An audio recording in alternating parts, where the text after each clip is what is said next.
menos chueca, o como decían las compañías, cuando vas al súper agarras, o a la tienda, agarras el jitomate más grande, el menos no sé qué. Entonces la selección más sabia es escoger la planta desde la parcela y de ahí tomar semilla, no escoger la semilla en nuestra casa. Entonces esa es una manera de ir mejorando nuestras semillas, o sea, ciclo con ciclo. Y eso, decir cómo la trabajé, eché no sé qué, y entonces esas plantas se van a ir acostumbrando. O sea, acá en la Mixteca hay un maíz que le llaman de cajete, no sé si alguien lo conoce, maíz buscajugo. Es un maíz, ese sí, pues dicen que es resistente a sequía. Lo que hace ese maíz, hay una cosa que se llama lamahuerdos acá en la Mixteca, que es que eso sí lo hicieron los antiguos. Como el terreno tiene laderas muy pronunciadas, pusieron como unas paredes de piedra acomodada, y entonces todo lo que iba... ¿Cómo se llama? Pretiles. Pretiles, ajá. También le llaman joyas al lamahuerdo, pero en mixteco se llama coyú. Acá le dijeron, porque aquí en la Mixteca abajo le llamamos guayutes. Guayutes, esos. Que ponían los antiguos justo, pero donde estaba la carga, o donde viene como el cauce de agua, y ahí juntan todo el... Bueno, entonces hicieron estas parcelas que son más profundas que el resto. Y entonces es un maíz que lo siembran en febrero, lo siembran en época de secas y lo siembran como a 60 centímetros, porque tienen como un implemento que es como una cosa redonda y hacen como una ollita y luego voltean y del otro lado tienen la coa, entonces la semilla queda como a 60 centímetros. Entonces esa semilla germina con la humedad residual. Cuando germina, después va a parar su crecimiento y va a quedar como en vida latente, va a quedar ahí como esperando a que lleguen las lluvias. Ya que viene la lluvia, crece, y crece mucho más fuerte que el resto del maíz, más que su periodo es casi un año. Pero ese maíz sí tiene una posibilidad genética de resistir a la sequía, o sea, detiene su crecimiento y cuando hay lluvia se va a disparar. Y esa variabilidad genética las empresas no lo han logrado, o sea, o no lo han visto, o algo o ya están trabajando en él, porque es el único maíz en México que hace eso. Entonces, y eso, ahí lo que es muy importante, la gran discusión entre acá la banda que quiere pensar, es ¿ese maíz se adaptó al sistema que la gente hizo del lamahuerdo o ese maíz ya era así y lo metieron al lamahuerdo? Entonces lo que la mayoría de los investigadores dicen es, gracias a la presión del manejo agrícola ese maíz se hizo así. O sea, eso es, entonces quiere decir que el manejo humano va a cambiar el potencial de las semillas. Y yo creo que eso es donde tenemos la autonomía y el poder. Pues. Bueno, la invención del maíz, ¿no? Es, creo, una de las tecnologías más importantes que ha construido la humanidad. Nosotros teníamos el Teoscentri, que toda esta parte, todavía hay algunos lugares, por eso está el nombre, ¿no? Toda esta parte de acá ha sido fundamental en el tema. Si alguien llega a ver qué es el Teoscentri o el maíz primero, es que todavía existe. Acá, pues, la zona de Cuicatlán, en algunos lugares todavía se da, y crece igual la cañuela del maíz, solo que no da los granos, no da el fruto, sino en la espiga se dan los granos. Ahí nacen los granos del maíz. Cuando alguien tenga la oportunidad, todavía existe. Pues, ¿qué es lo que hicieron? Adaptarlo.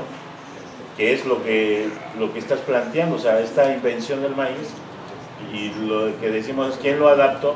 Pues quienes tenían en ese momento, y bueno, yo me atrevo a decir, pero yo he escuchado por ahí a otros, ahí me corregirás, que fue la mano de la mujer, porque era la que estaba en casa, estaba en los lugares, y el hombre salía a la recolección. Entonces la mujer fue la que inventa y transforma el maíz en lo que hoy conocemos. No sé, eso hace 14.000 años, 12.000 o 14.000 años. Yo no estaba ahí, sí fue. Ustedes lo dirán. Entonces, pero esa parte que dices, creo que es muy cierto. El maíz se ha adaptado de acuerdo a cada región, a cada lugar, pero tiene que ver esa parte, la intervención de las personas, del campesino, porque yo no veo un maíz de zonas calientes que se siembra en zona fría y que nazca nada más así, sino también hay una intervención de las personas, de la comunidad, del pueblo, ¿no? Eso es importante. De hecho, la semilla de maíz híbrido se genera en zonas de 0 metros de altitud. Pues cuando lo llevan a zonas altas, por eso no funciona. O sea, las bolsas de maíz de Sinaloa dicen 10, 14 toneladas por hectárea, y en la sierra jamás un maíz te va a dar eso. Pues porque hay menos oxígeno, porque hay menos intensidad de luz, porque hay menos fotosíntesis y todo. Entonces las semillas híbridas también hay que saber dónde las hicieron. O sea, no jala estar acá donde sea, me va a dar, la verdad. Entonces, y en la Mixteca, acá en la Mixteca hay un maíz que es chaparrito, así chiquito. Pues yo he andado en la Mixteca muchos años, en la Mixteca Baja Poblana, y hay un maíz que no va a los 80 centímetros, y ahí da su mazorca. Es chiquito, es un maíz muy chiquito, pero su olote es como del tamaño del dedo. Entonces, se ve pequeño, pero cuando lo desgranas tiene bastante maíz. Bueno, y el trigo pelón de aquí. El trigo pelón es una adaptación, ese sí es criollo, acriollado, y resiste mucho más y es mucho mejor. Ahí sí les ganamos a los europeos. Tenía un comentario ahorita que estabas hablando de la invención del maíz y tiene que ver con lo que comentabas hace rato. No estoy muy metida en el tema, pero esto de ahorita tener la patente, inventar algo que ya se inventó y que fueron, o sea, años y años para domesticarlo, ¿no? Y lo corto es que todo eso se discute globalmente, pues ahora es propiedad intelectual y aparte te hacen, o sea, realmente esto de la propiedad intelectual pues no es para meter a nadie a la cárcel, es para cobrarte y para ver de qué manera, o sea, sigo teniendo un lucro de eso. No creo que vaya para, o sea, que nos encarcelen a todos, no, es cómo te despojo o me sigues dando, ¿no? Y no estoy muy empapada, pero por ejemplo en temas de propiedad intelectual, pues hay cosas que no se pueden registrar, como una receta, ¿no? Nadie puede ir a registrar una receta porque es propiedad común, pero ¿en qué momento dijeron que una semilla sí se podía registrar? O sea, ¿Dónde estuvo esa discusión, no? No estoy metida, está muy interesante, pero ¿quién dijo que sí? O sea, ¿en qué momento la propiedad intelectual, o sea, es tan agresiva, ¿no? ¿Y dónde están estas... es que hay toda una regla de que sí, que no. De hecho, hay muchas cosas ahorita que se siguen en pugna, que tiene que ver con temas de arte popular, ¿no? Que no se pueden registrar, pero ya se están utilizando.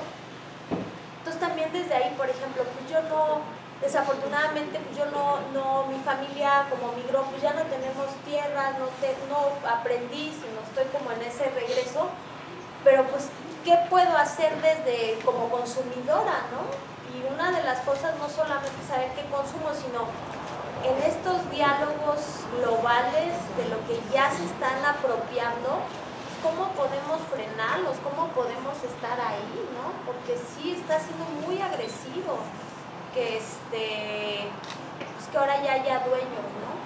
De un proceso tan precioso, tan natural y que es para todos, tan humano. Y eso...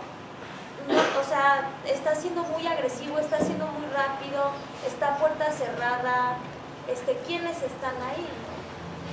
Pues, o sea, obviamente sí puedo entender qué intereses hay y sí sabemos cómo lo revertimos.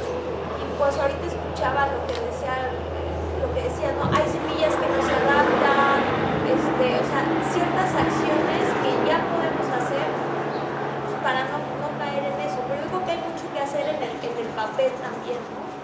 En el papel y pues ahí en estas, pues creo que se reúnen en Suiza con toda esta gente de propiedad intelectual, creo que tienen sus reuniones igual anualmente allá, entonces sabrá Dios qué tanto más están aprobando para hacerlo, para darle nombre a alguien, ¿no? A un interés o a un grupo de intereses empresariales. Fíjense que yo quiero compartir en base a eso, la UNAM en el 2006 como 2006, 2005, empezaron a financiar acá en la Reserva de la Biosfera, empezó a financiar todo un tema que después fue de conocer todas las plantas de toda la zona de la Reserva de la Biosfera. Estoy hablando de hace casi 20 años, ¿no? Y la UNAM financió a través de sus investigadores que entraron a toda la región, una comunidad que se llama, en un pueblo que le llaman La Colonia, tenían una sede. Y conocí a una compañera en Sonora, en la zona del Tóbari, porque estábamos haciendo un trabajo con la CONAM. Y ahí la conocí, y ahí platicamos, y ahí ella con la confianza me compartió todo lo que estaban haciendo de la UNAM, ahí en esta zona. Hicieron levantamiento de todas las plantas, que al final acabó que el financiamiento que recibía la UNAM era de la Bayer. Entonces toda la información que obtuvo la UNAM de investigación era beneficiada a la Bayer. O sea, en ese inter de que a veces abrimos las puertas a la investigación, los compañeros otorgamos esa parte porque creemos que la UNAM tiene todo un esquema de ética y de, ¿no? Pero acabaron sirviendo para otros intereses. ¿Qué les quiero decir? Hace casi 20 años estas investigaciones se estaban dando. Lo malo es que ahora, en este tiempo, muchos de los jóvenes o la gente más joven no sabe el tema de la semilla. En Estados Unidos hubo una demanda contra algunos agricultores, no sé si te acuerdas, hace 20 años también, que Monsanto los demandó por las semillas, porque estaban sembrando su semilla, esos agricultores en Estados Unidos, y los demandó Monsanto porque estaban utilizando sus genes en las semillas que ellos tenían. Se fue varios años la demanda, no la perdieron, al final negoció el último que estaba ahí, negoció como compensaciones donde no fuera a la cárcel, tenía que pagarle a Monsanto una cantidad enorme de dinero por haber usado la semilla, y creo que al final acabaron por lo menos de no usar la semilla para no meterlo a la cárcel a este hombre, pero se gastó años en amparos, en cortes, etcétera. Lo que quiero decir es que como que pasa el tiempo y la sociedad más joven no ha logrado ver ese alcance del poder que tienen estas grandes multinacionales, y no era para demandarlo, para meterlo a la cárcel, sino como un mensaje de decir el poder que tenemos ante las cortes, ante las instancias jurídicas. Entonces es lo que de alguna manera se difundía en ese momento. Entonces, ¿qué hacer? Es otra pregunta. ¿Qué hacer en ese sentido jurídico? Pero también qué hacer si se polinizan nuestras semillas con este tema. ¿Cómo enfrentar, cómo generar, qué acciones se pueden ir tomando en ese tipo de medidas? Sí, justo está el tema ahora de porque ahí sí los de maíz, no hay seminismo en maíz, la verdad es que sí se han aplicado y los abogados que estuvieron ahí están, pero luego se permite, pero el TLC dijo, ustedes firmaron esto y ahora otra vez volvieron a ganar otra, pero digamos que oficialmente como no está permitida la siembra de maíz transgénico en México, no te podrían demandar porque no está permitido, legalmente no está permitido. De hecho, es que no solo es el maíz, si ustedes se meten a la Sibiogem es como la institución encargada de regular tanto los medicamentos como los transgénicos. Ahí hay una lista de cultivos transgénicos que el propio INIFAP ha producido. O sea, hay limón, hay, por ejemplo, la papaya maradol es un transgénico de los cubanos. O sea, la transgenia está en muchos lados, entonces, pero hay que saber. Entonces, hasta ahora no lo pueden demandar en caso del maíz porque se supone que solo está permitido para experimentación. O sea, en Irapuato, el Sinvestap sí siembra maíz transgénico.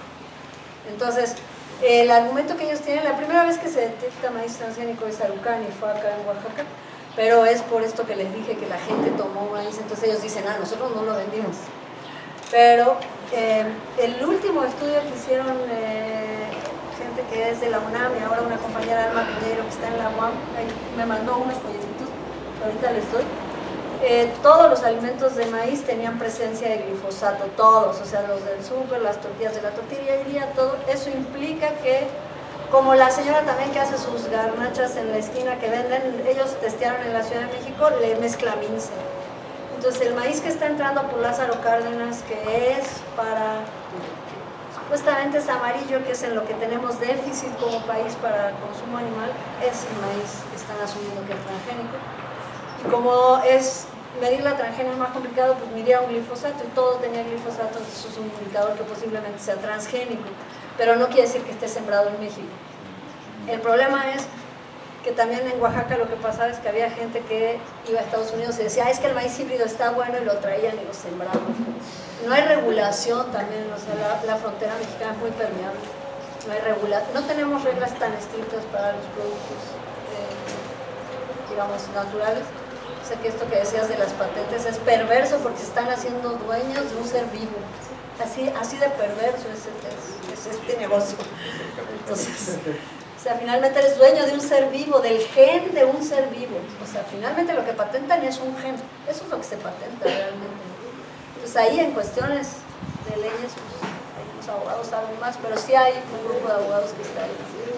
Ahora, ¿qué hacer? Eso es lo que yo creo que la única manera es colectiva. O sea, no hay una resolución única y tiene que ser de acuerdo a las comunidades y eso, pero la parte de los consumidores yo creo que es muy importante. O sea, los consumidores son los que meten presión en un sistema capitalista porque es el que gasta y finalmente, o sea, antes ustedes si van a un supermercado no había ninguna sección de orgánicos, ahora entran al súper y hay una sección de orgánicos porque hay una clase media que lo está exigiendo y que paga. Pero ¿quién tiene acceso a esos productos orgánicos? Una clase media que tiene, o alta, que tiene un poder adquisitivo mayor.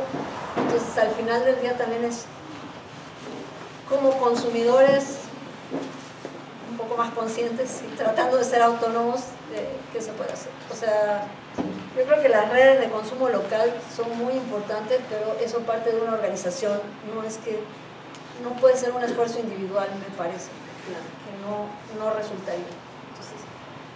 Entonces, al final del día todo se reduce a hacer algo colectivo, desde la semilla hasta pues, cómo vives.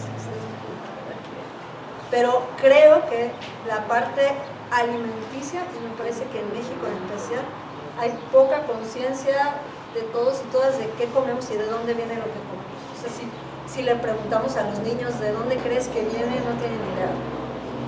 O la gente que compra en el súper, que compra manzana, y le preguntas, ¿de dónde crees que viene esta manzana? O sea, jamás en la vida se lo ha preguntado. O sea, no, hay una ruptura muy, muy fuerte entre el campo y la ciudad. Y yo creo que una de las cosas que decía ayer a Héctor es la valorización del trabajo agrícola en México es una de las banderas que nadie ha ganado.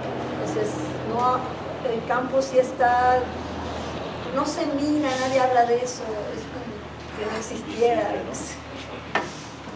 Yo quiero compartir, yo pienso, como decías ayer, de que también hoy se mezcla, ¿no? Y hay veces que perdemos, como dices, la agricultura, ¿no? O sea, que es la base, ¿no? Es la cultura del trabajar el suelo o la tierra, pero no solo engloba solo la tierra, sino la gastronomía, la relación, el intercambio. O sea, siento que es como volver a recordar, ¿no? tu identidad, tu cultura, pues como individuo personal, el universo y todo, y para volver, ¿no? A encontrar como pues sí, esa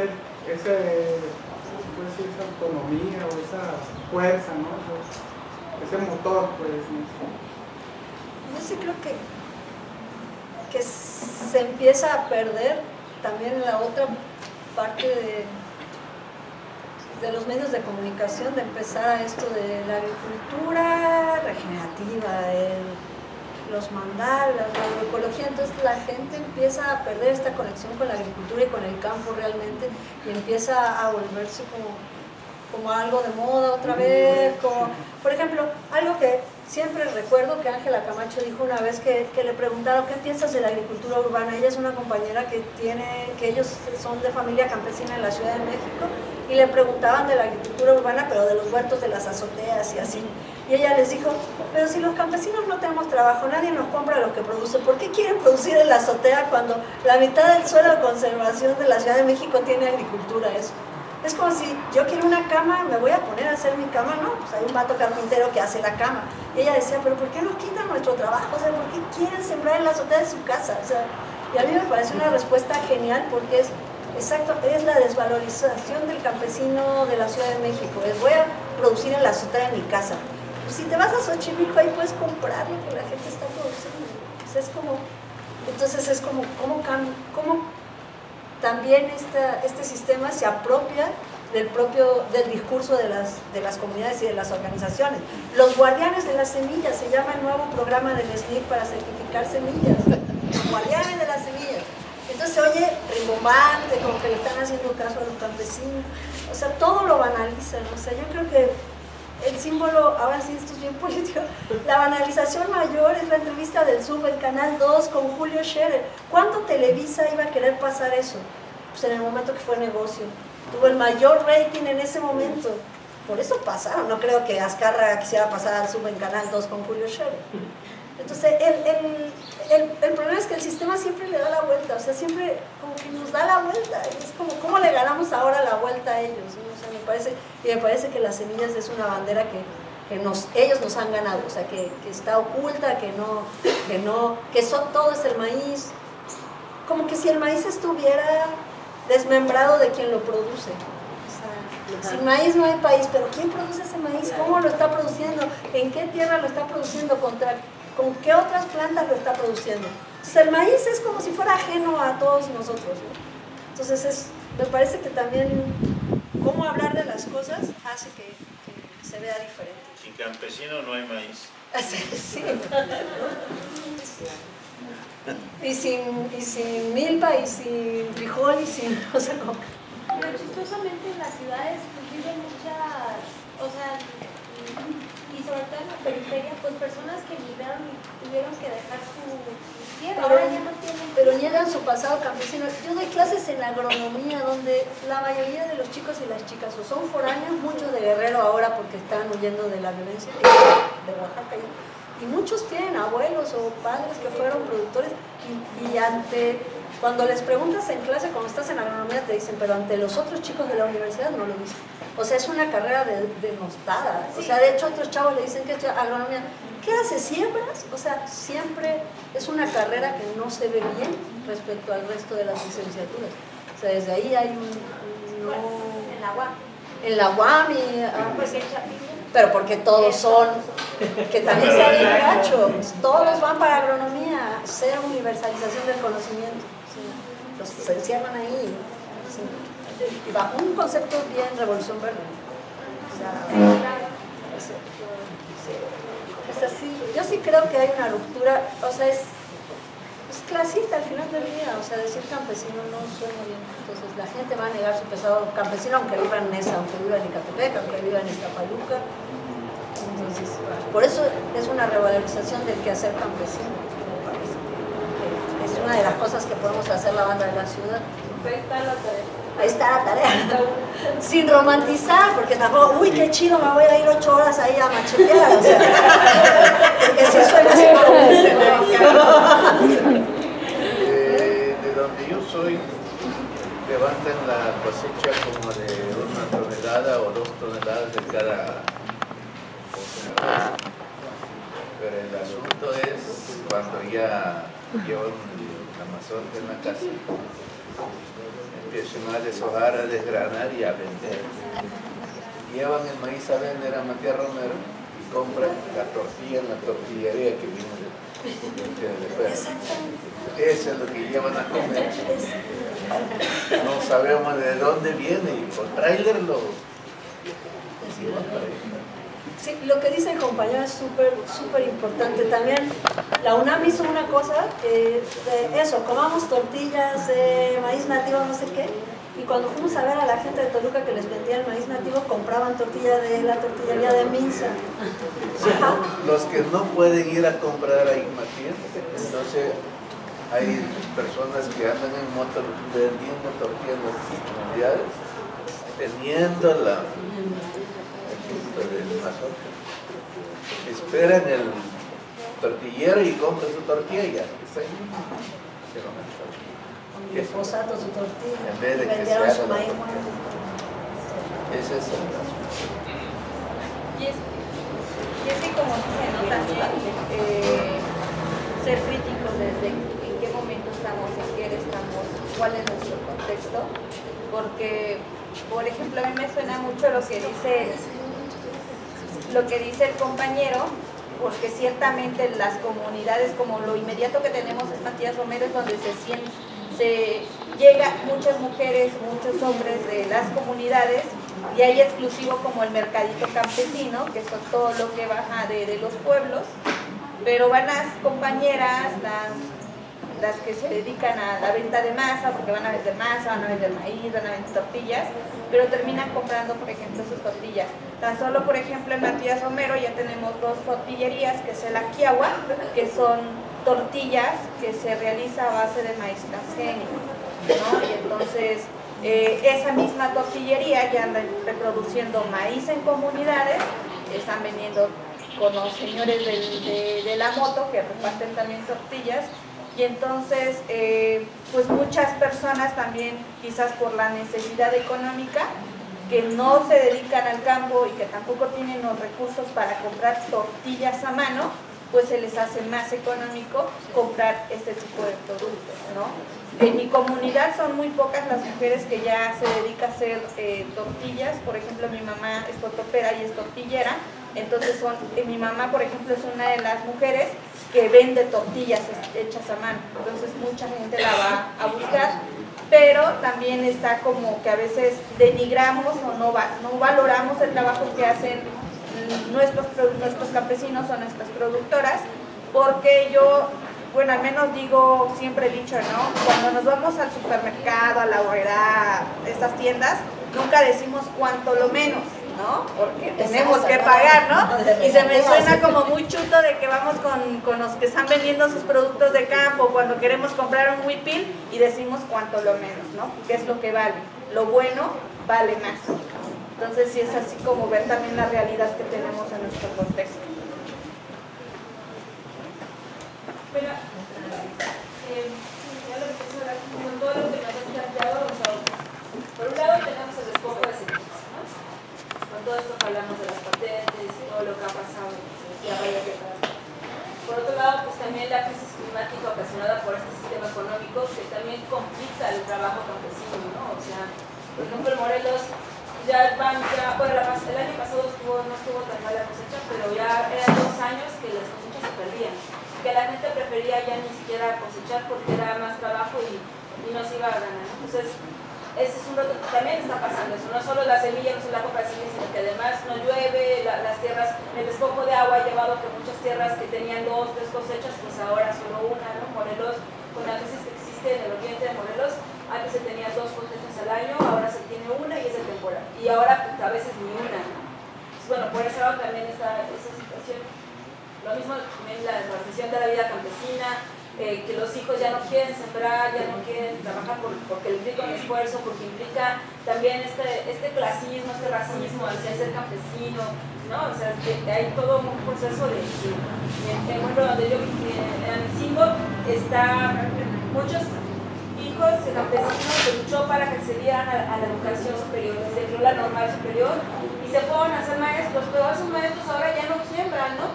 Y no quieren saber nada de siembra y entonces uno lucha para que los hijos accedan a la educación superior, pero ya no regresan, ¿no? Pensando que van a regresar y van a ayudar a que el pueblo crezca, pero ya no lo hacen. Entonces, ahí también hay una cosa que está pasando en todos lados. Los jóvenes ya no quieren regresar, no quieren regresar, incluso ni siquiera vivir en las comunidades, ¿no? Pues también es ese momento. Y todo esto, y eso que nos decías que hace falta crear nuevos sistemas de producción, imaginarnos nuevos sistemas de producción. Creo que me mueve mucho porque creo que es eso, o sea, a veces pensamos mucho en el, no, pues, ¿qué hacer? ¿Cómo lo hacemos? Pero creo que es eso, ¿no? O sea, otra vez es llamar a la imaginación, a la creatividad, al experimentar, a buscar las formas, ¿no? Yo no soy campesina, mi familia no es campesina, pero bueno, viví mucho tiempo en la comunidad misingo y pues vi muchas formas de cómo los compas pues viven estos retos, ¿no? O sea, sí está cañón la situación, ¿no? Y también los mismos compañeros, es una cosa para que siempre, ya ahora tengo mi onda de sembrar envidias, del programa este de sembrar, ¿no? Tengo mi beca de hijo, o sea, también eso está pasando en las comunidades, tanta pinche beca que se está dando, que la gente también ya está diciendo, pues ya para qué le entramos, ¿no? Si ya estamos, ya ahí garantizamos, creo que eso... Bueno, y estos nuevos sistemas de producción me llevan también, pues sí, y también necesitamos fortalecer los nuevos sistemas de comercialización o de intercambio, ¿no? Porque eso, pues sí, podemos producir, pero queda mucho lo local, pero ¿cómo le hacemos para justo fortalecernos también entre otras comunidades regionalmente? No hablamos de vamos a exportarlo a Francia, no, en lo regional, porque la idea es alimentar al país, alimentarnos nosotros, ¿no? Entonces, ¿cómo fortalecemos también eso? Y hay unos compas, por ejemplo, en la ciudad que se llama La Imposible, que tienen un sistema de comercialización muy interesante, que es justo eso, ¿no? De abrir las puertas para que la banda productora de las comunidades venda ahí en la ciudad y la gente lo consuma. Porque dice, bueno, sí voy a Xochimilco, pero si yo vivo en Azcapotzalco, o sea, 2 horas para ir a Xochimilco a comprarlas, de verdad es que es complicado también, ¿no? Entonces, ¿cómo vamos generando también esos espacios de intercambio y de estos puentes entre la ciudad y el campo, más allá de lo romántico, de, sí, seamos amigos todos monos, sino más bien, ¿cómo generamos estos puentes reales? Que son muy importantes y que no los vemos, ¿no? Pensamos mucho en lo local nada más, pero también creo que es importante, o sea, pensar las dos cosas, los nuevos sistemas de producción, pero también los nuevos sistemas de intercambio de cosas, que van de la mano. Sí, hay que vivir bien, al final del día todos queremos vivir bien, no se trata de todos vivamos mal. O sea, sí. Fíjense que tienen razón en eso. Fíjate que muchos de los tianguis y de los mercados alternativos, donde hay productores locales que venden su producto, no, me imagino una lechuga que cuesta producirla a lo mejor 5 pesos, la puedas vender en 20, pero si tienes que viajar 1 hora para ir a ese tianguis y llevas 20 lechugas, no te deja para recuperar ni para la gasolina. Yo he estado vendiendo productos que sembramos en casa, en otro lugar, y los domingos íbamos a vender. Llevamos como medio año vendiendo un tianguis. No salía a veces ni para la pinche gasolina, pues. O sea, de verdad, o sea, dices, a veces se vendía, y a veces regresas con ganas de llorar porque dices, puta mierda, o sea, nos paramos en la madrugada a cosechar, a cortar la lechuga, a cortar las cosas que vamos a llevar, y cuando llegas ahí te las pasas hasta las 12 del día esperando que vendas algo, porque ya después de ese tiempo ya el mercado está muerto, y a veces sí vendías y a veces no vendes. Entonces suena muy bonito los mercados, pero es muy complicado. O sea, de verdad una vida campesina es muy difícil. Además de una madriza que tienes que en la noche estar regando y luego tienes que ver no sé qué. Es una madriza, pues. Entonces sí, ¿cómo le hacemos en el esquema? Porque por eso los jóvenes no quieren estar en el campo. O sea, si les das una beca de 5 varos, de 2 varos, y además algo que extra que ganen en la ciudad, pues prefieren la ciudad. O sea, ¿cómo le hacen para mantener una parte? Porque yo veo que en el mundo campesino el maíz no alcanza para todo el año tampoco, es como un mito también. Te alcanza para 3, 4 meses el maíz que tú produces en muchos lugares, y el resto, pues la gente sale a chambear, ¿no? O lo va mezclando, pues. El resto lo compra afuera. La historia esta de lo que habla el compañero, hace un tiempo armamos una propuesta, estuvimos comprando maíz del istmo de Tehuantepec para la Mixteca. Era maíz ¿cómo se llama? Zapalote, ¿no? Este maíz zapalote. Y teníamos, en ese tiempo teníamos un torto, bueno, no me acuerdo cómo era esa idea, ¿verdad? Estábamos llevando ese maíz porque hubo una crisis de maíz en la Mixteca. Ese maíz que producen allá, que es de consumo humano, vienen los ganaderos de Veracruz y se lo llevan para todos los animales. Y lo que estás diciendo, todo el maíz amarillo que baja de acá, que es mala de Consa, la Conasupo, todo ese maíz que consumen en las tortillerías, pues es maíz que es para cerdos, pero lo estamos consumiendo nosotros las personas en las ciudades. O sea, es muy contradictorio, ¿no? Eso es lo que se distribuye en Oaxaca. O sea, comemos maíz de cerdo y el del blanco, el de maíz de consumo para humanos, se lo estamos vendiendo a las vacas y a las granjas del estado de Veracruz. Es bien contradictorio, pues. Entonces, ¿cómo regular eso? ¿Cómo mantener eso? Pues eso es muy complicado, porque para vender 50 lechugas no vas a ganar nada, compañeros, aunque sea alternativo, aunque sea... Pues a lo mejor es como una práctica política, pero no te va a generar mayor... No se gana, no. Es cierto, porque allá también estando al mercado da hambre. Exacto, exactamente. Gastas más. También el consumidor, lo que está pasando en la ciudad es que esos mercados alternativos pues, solamente son para personas que tienen para pagarlo, porque no por vivir en la ciudad quiere decir que estás hasta más precarizado, ¿no? Y terminas comprando las tortillas azules del Walmart que están pintadas, pero es que ya no va, azul, pero también acceder como a estos alimentos es bien caro, entonces está siendo súper clasista, ¿no? ¿Quiénes sí van a poderle pagar al productor lo que es? Pero pues apenas te alcanza para el pasaje, ¿no? O tú estás pagando una renta bien cara en la ciudad, entonces yo creo que estoy pensando 100% en el autoconsumo, pero nosotros tenemos una experiencia que aquí nos ha funcionado, ha costado, ya tiene como 10 años más. Cuando mi hija iba en la primaria, el clásico, llegó una mamá y me dijo, pues a ver, tú que eres agrónoma, dime, ¿dónde vamos a comprar? Y le dije, pues es que la verdad está bien difícil, aparte esto y sin agroquímicos, entonces ya el clásico de, pues vete al mercado y la señora que está en el piso seguro no usa agroquímicos, seguro... Entonces a partir de ahí me empezaron a decir, hagamos un grupo. Y ya me junté con otros profes de la UAM y con los productores que nosotros trabajamos de la periferia y todo, y lo que hacemos es, todavía existe, pusimos una chava que tiene una librería, le dijimos, podemos dejar aquí las canastas, y entonces los productores juntan lo que hay cada semana, lo llevan ahí, pero tenemos que consumir lo que venga, no puedes decir, yo quiero una lechuga y no quiero betabel porque no me gusta, y no, o sea, como viene la canasta, la consumes. Solo hay extras, que es tortillas, tlacoyos, huevos, eso sí lo pides extra, pero la canasta básica de verdura y fruta y así es como venga, ¿no? Y luego lo que hicimos es un sistema como para el dinero, los productores se pusieron de acuerdo y hicieron una cuenta entre ellos. Pagamos por adelantado cada mes para que tengan dinero para insumos. Entonces, más o menos ahí hice un Excel con unas formulitas que dice más o menos, predice cuánto vas a gastar el otro mes, y a principio de mes, la primera semana tienes que depositar eso. Y los consumidores nos rotamos las cuentas cada 3 meses.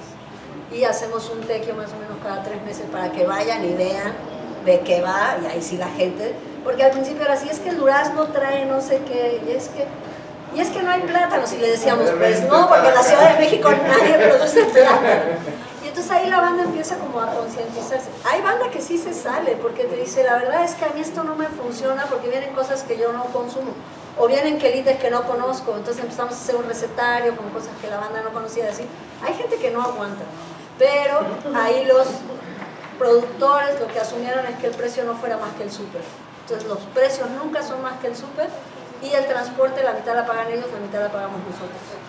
Entonces, o sea, lleva 10 años y ha funcionado. Hay gente que sale, hay gente que entra, hay gente que no aguanta el ritmo, hay otra que sí, pero, o sea, y ahí si no hay sello, no hay nada, y entonces, pero hay un rollo de confianza, los productores ya conocen a los consumidores, se escriben, tenemos un chat todos juntos, luego vas a trabajar con ellos. Antes llevábamos a los niños, ahora nuestros hijos crecieron, pero llevábamos a los niños a los tequios, a los niños. Entonces, es un grupo de confianza, o sea, la verdad es que es un grupo, o sea, se llama Insecto Libre, pero es como, ahí también La Imposible, alguna vez ahí hay un ex estudiante de la UAM, Luis Bracamontes, y quisimos medio hacerlo con La Imposible, pero ellos tienen otro sistema porque sí es de pedidos y luego se les echan cosas a perder y así. Pero en este caso te comprometes a consumir lo que y así. ¿Y es un precio fijo? Digamos, O sea, lo que ahí se pactó entre los productores y los consumidores es que los consumidores prefirieron un precio anual y cada año se revisa. Pero a mí me toca monitorear hasta los precios de la central y eso, y como cada 2 o 3 meses comparo los precios del súper con los precios que están en los productores y nunca están más altos que el súper. Y sí hicimos un rollo económico con otro compañero de la UAM y realmente el gasto no era mucho mayor de los que producían orgánico, porque les quitamos el rollo de la comercialización. Hay un compañero que es taxista, que es el que recoge los productos y los lleva ahí a la librería, y ya nos evitamos, porque una productora sí nos decía eso, es que ustedes quieren que haga todo, que sea orgánica y todo, y además que venda. O sea, no inventen. O sea, a partir de ahí salió eso, que no es nada académico, pero... Teníamos un compañero, perdón.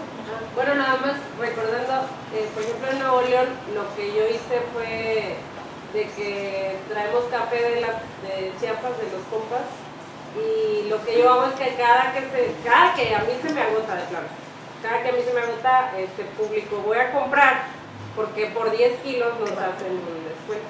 Entonces ya saben, los que me compran, o sea, los que compran ya saben que nos va a salir más barato comprarlo. Entonces ya, son como 10 personas que normalmente estamos pidiendo, como 10 kilos o 2. Y al final son semillitas de organización que en la ciudad es difícil. Yo pienso que aunque sean grupos chiquitos, cosas así funcionan. Bueno, funciona. Sí.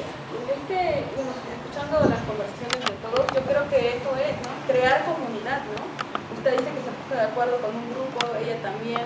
Entonces, crear comunidad para ayudar a los campesinos, que tristemente en la realidad pasa lo que dice el compañero.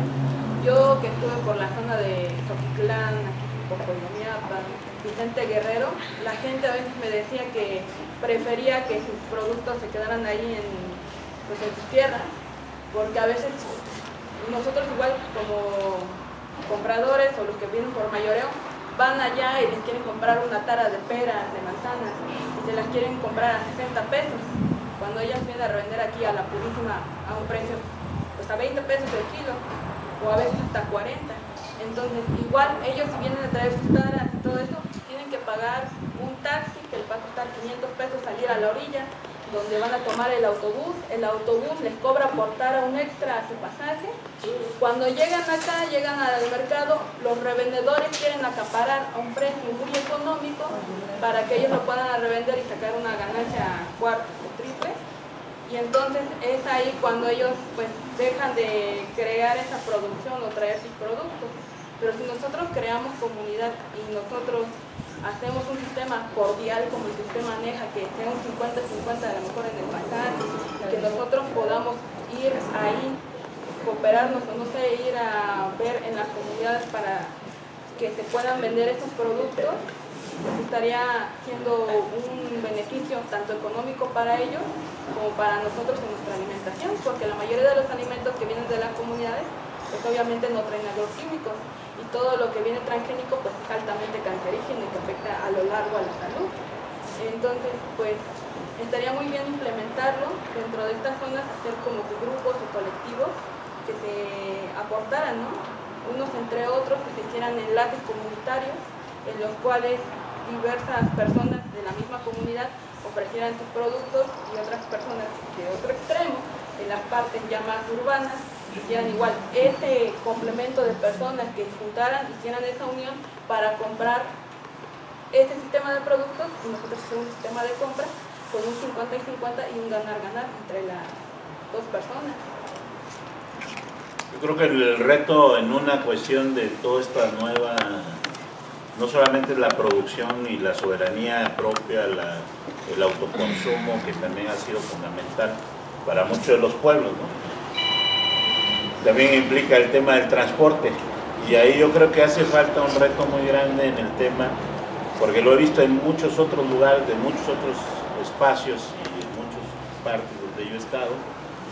El gran problema es el traslado del producto.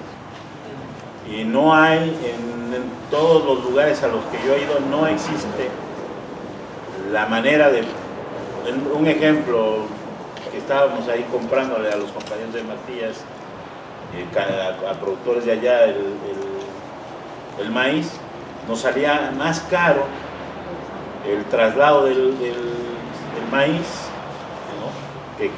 que comprarlo en la Conasur. Entonces, ¿qué es lo que pasa? Pues el gran problema es esta parte de cómo mueves todo el proceso, sí, la logística de la movilidad. Entonces siempre va a ser un problema, ¿no? Siempre va a ser en el esquema de crear cosas más grandes o más...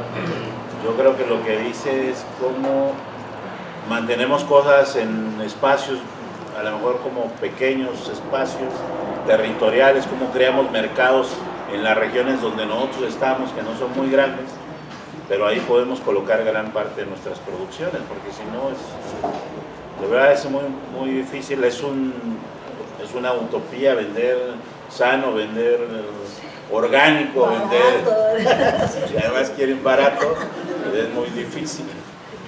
Pero bueno, al final yo creo que, no sé, yo nada más como una última pregunta e inquietud, además de todas estas partes y estos conocimientos que nos compartes y esta experiencia que tienes, ¿cómo entre nosotros o cómo podríamos saber que una semilla X, la que sea, de una hortaliza, o cómo podemos saber si hay una contaminación? No se puede saber. Solo llevándolo a un laboratorio. De transgenia, Y solo el llevándolo a un costo y laboratorio. eso, me imagino que son costos. Es que no está todavía al público, o sea, pero bueno, les digo que la compañera que ahora está midiendo transgenes en maíz, que es Alma Piñero, ella en la UAM puede medirlo, pero sí es desde su quehacer de investigación, o sea, no es algo que, no es como un análisis de suelo que puedes llevar a un laboratorio y pagas y ya, eso no existe. No se puede. Eso no existe. ¿Lo habrá en algún momento? Sí, hicieron ahora una prueba que es como esta de Lisa, como la del VIH, que es barata, pero pues hay que comercializarla porque está a nivel experimental. Entonces eso lo hizo un chico de Estados Unidos en una universidad. Pero pues, ellos lo pueden medir. Digo, Elena Álvarez Bulla a eso se dedicaba antes de ser la secretaria del CONACYT. Ahora que regresó supongo que lo hará. Pero solo en maíz, o sea, sí hay que tener cuidado. Lo demás no lo hacen, o sea, nadie está midiendo. Pero bueno, lo importante es saber de dónde viene la semilla. Ya la contaminación también se puede saber, que eso es muy importante, de qué hacen los vecinos, qué tipo de semilla usan los vecinos. Si hay vecinos que usan híbridos, pues hay que estar al tanto de dónde traen su semilla. Es que eso es lo importante. O sea, si sabes que alrededor hay gente que tiene, pues probablemente sí. El tuyo está contaminado. Sí. O sea, de hecho los orgánicos, estas empresas certificadoras que piden que 100 metros a la redonda no haya nadie que esté usando.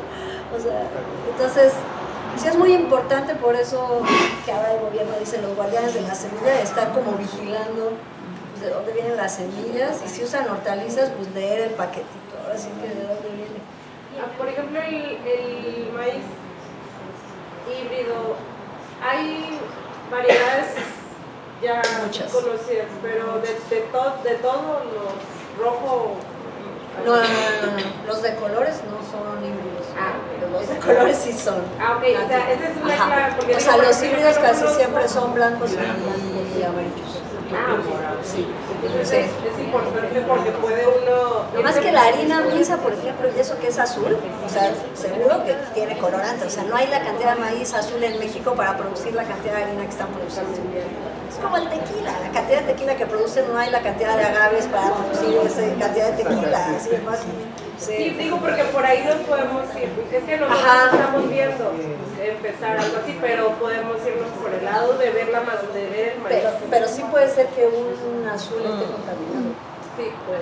porque se pueden cruzar, digo. ¿Un azul con qué? Con un transgénico. ¿Con un blanco? Por ¿Por la un polinización? Ajá, es que la onda en el maíz, como la polinización es libre del color que sea, luego por eso hay mazorcas de colores. Por ejemplo, en las comunidades... Está un transgénico. En las comunidades indígenas, bueno, de donde yo vengo, tenemos esa costumbre de sembrar el maíz criollo con maíz rojo y azul. Entonces eso es lo que puede pasar con el maíz transgénico, ¿no? Que siembras el maíz blanco y le metes un maíz azul y ya cuando nace la mazorca, nace un maíz azul o azul con blanco. Entonces ahí viene esa variedad de las mazorcas en donde vienen. O sea, sí hay mazorcas naturales que no vienen transgénicos, que vienen de ese diseño, ¿no? Pero hay otras mazorcas que sí. Entonces ahí está el problema, que naturalmente no podemos visualizar que una mazorca es transgénica y que otra no. Así no lo podemos.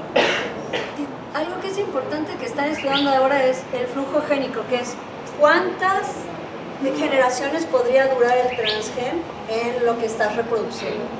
Y lo han encontrado como ya a la tercera o cuarta todavía aparece. Entonces, eso también es importante, es como la trazabilidad, o sea, que cuánto va a durar ese gen ahí.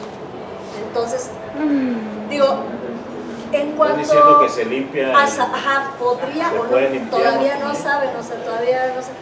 En cuanto a salud humana, pues no se ha demostrado propiamente que ya cuando se va diluyendo qué tan mal te hace. O sea, eso no, todavía están estudiando.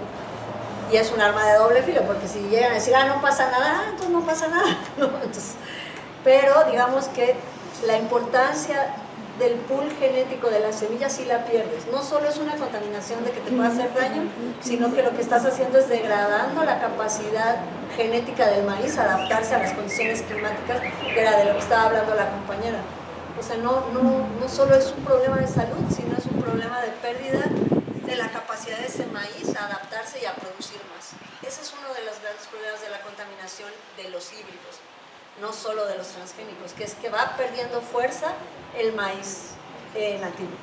O sea, Sí. la diversidad genética, digamos. Disculpa, ¿eso podría explicar que, como por ejemplo allá en el norte, digo, en el norte yo creo que todo está contaminado todo, pero vemos que, por ejemplo, en la región donde estamos, que es seca, es la zona del altiplano, Potosí,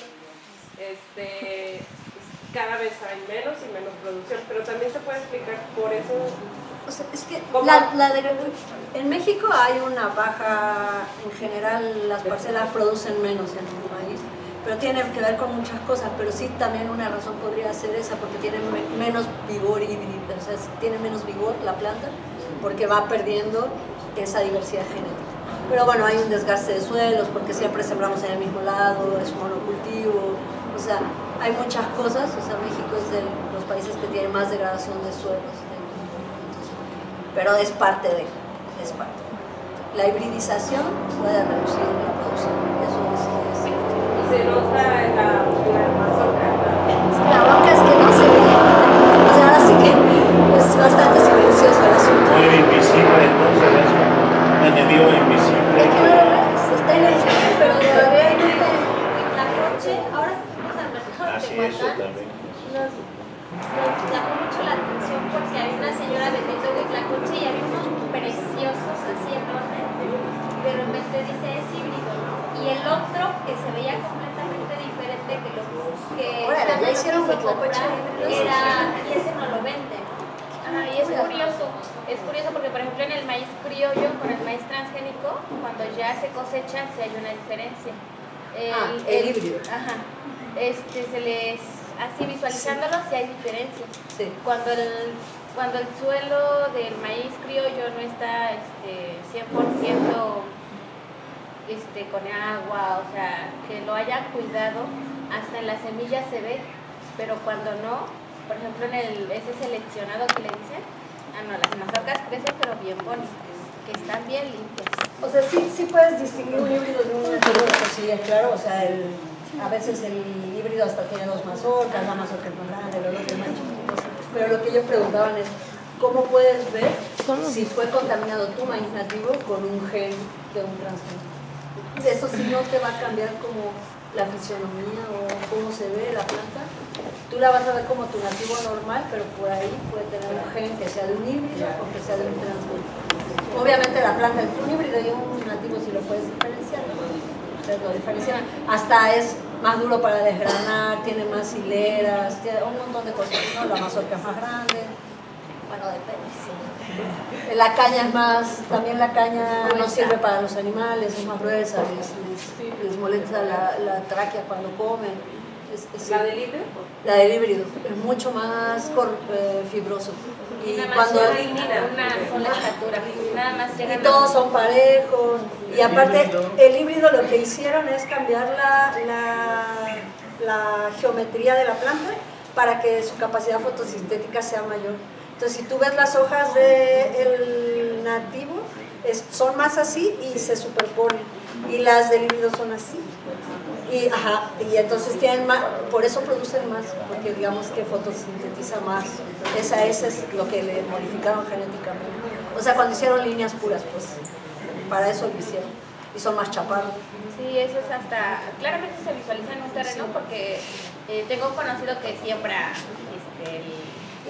la mitad, siembra el híbrido y el otro el nativo. Pues ahí ya se ve así. Ahí se ve así. Entonces claramente se visualiza que... Sí. Y también es más difícil sacar la hoja. El híbrido sobre lo que es la mazorca, se conoce también lo que es el olote.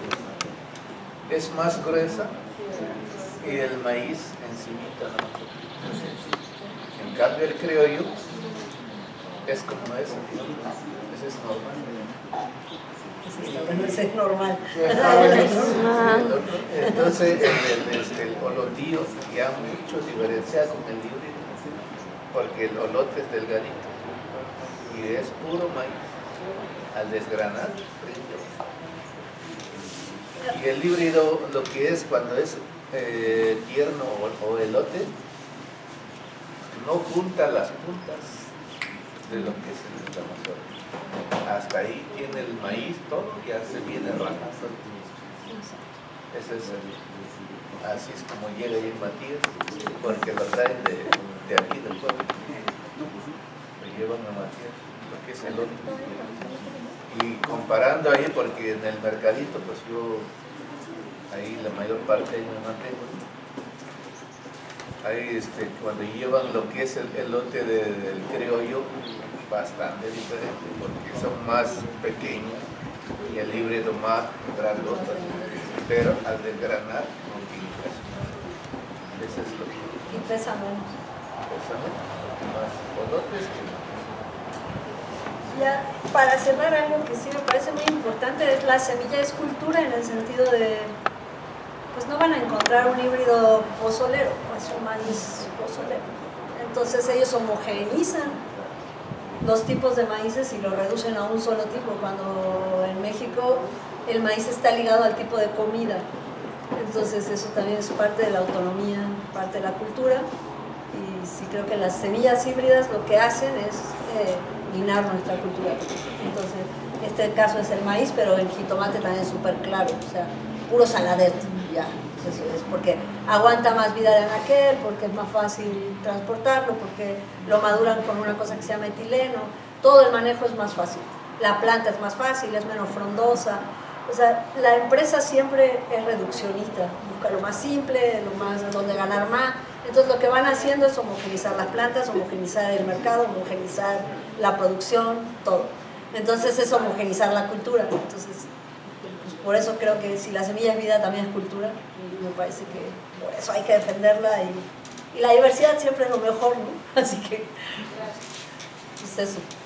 Pues bueno, yo creo que vamos cerrando, compañeras, compañeros, porque algunos, quién sabe, ya se dispersaron, quién sabe dónde se fueron.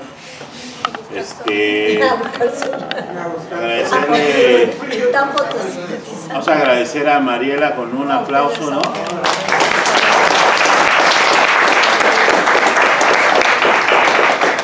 Pues, como el ejemplo o la enseñanza de hoy es, tenemos que tener cuidado entonces de compartir nuestras semillas, ¿no?